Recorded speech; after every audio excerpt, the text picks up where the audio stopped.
men.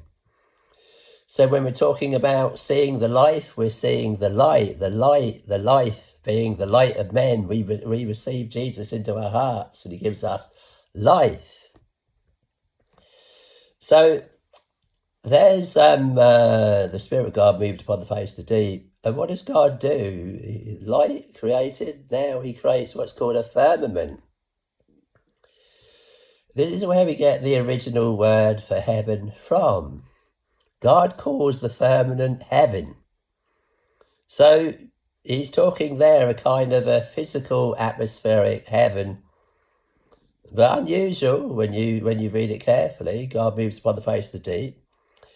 And God creates a firmament in the midst of the waters. So now picture these waters that are surrounding the earth. Some of them stay on the earth. And other waters go up. So you've got this big expansion of waters going up into what you might call outer space, but space hasn't been quite created yet. When we talk about space, we're largely talking about stars and planets. When whether it's nighttime, we see the stars and planets, the moon, and what have you.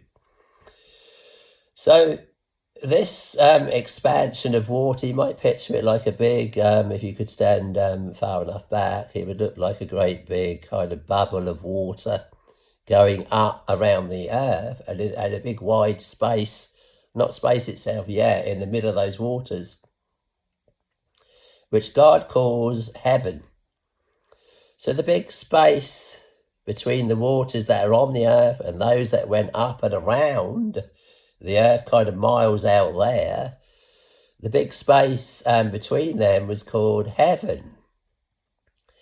So when we talk about heaven, we're talking about the atmospheric heavens out there, largely looking at the sky. And above the sky, you have the stars and the planets. So in this sense, two heavens. One heaven being the atmospheric heavens, you might say, where we got the sky, blue sky, anything kind of below that, would be what you might call the atmospheric heavens. When the sun goes down, we see above the blue sky, so to speak, and we see space, the stars, the planets even, the moon, Venus and what have you. So you've got two heavens there. But there's a third heaven. This is what Paul's talking about. He went up into the third heaven. So kind of, you picture, wow, that looks like we're all in what you might call a kind of a bubble here. If these waters stayed on the earth, and let's just say, for want of a better figure, half of the waters stay on the earth, so it's still covered in water, no land yet. And the other half of the waters go up, out, like a big bubble wrapped round the whole earth. So the earth then, with the big space between the waters on the earth and the waters way out there, miles out. And so that you picture there that we've got the earth. You've got a big space between the waters, the earth with the waters on it, and then a big space between those waters going up, out. This puts everything in a kind of a bubble. We're all here in a kind of a bubble. So you've got a round earth, surrounded by waters. Waters have gone way out, like you might picture as a big kind of bubble, as childish as that might read or sound. This is what you read. And outside of that, you've got the third heaven. This is where Paul is saying he went. So it's not expedient for me, doubtless, to glory. I will come to visions and revelations of the Lord. I knew a man in Christ, and he's talking about himself 14 years ago when this happened. Whether in the body, I cannot tell, or whether out of the body, I cannot tell. What he knows is he was there. How it worked, how God did it, how his spirit got there, how his body got there. or whichever it was, it felt the same as here. The consciousness was the same. God knoweth. Such an one caught up into the third heaven. So he's caught up into the third heaven. Suddenly, it's like he's suddenly, like a ball, let's say, bounced up there. And God catches him at the other end. Like a tennis ball, suddenly springboarded out there into the third heaven. Going beyond the first heaven being the atmospheric heavens and the blue sky, anything under that. Going up through and beyond the stars and the planets, and suddenly it's as if he found himself outside the bubble, out there in another realm, the third heaven.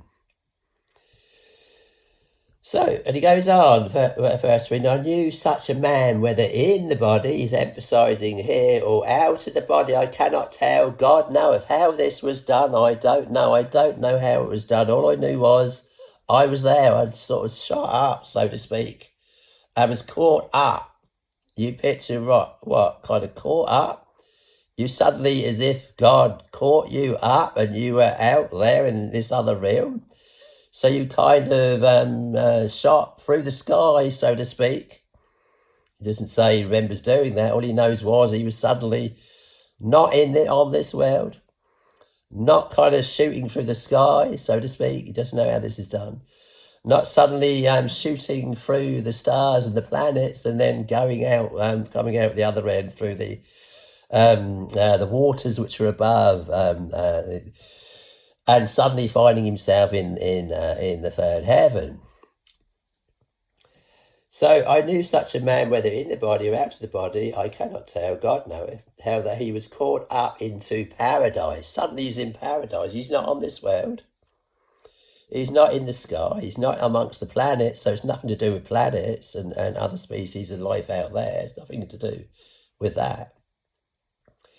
He's clearly in another dimension. Another realm, another place. He can't explain it. It's not like he landed on some planet. He's gone into the third heaven. He's not in the first heaven where the air is and the sky and all this. He's not in the second heaven. It's nothing to do with the planets.